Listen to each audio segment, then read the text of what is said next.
At the Career and Technology Center, students from all over Carroll County come together to gain technical skills in numerous specialized programs.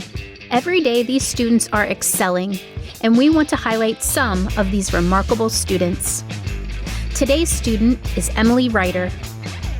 Emily is a senior at Westminster High School and a member of the Welding Program. At Westminster, she is an honor roll student and a member of the STEM Club. At Career and Tech, Emily states that her favorite part of the Welding Program is the free creativity on shop projects. Welding instructor Michael Schweinsberg says, Emily shows tremendous leadership qualities. She has an excellent demeanor and works well with others. She has the ability to be very successful in the welding industry. Having Emily in our class makes the Welding Program better.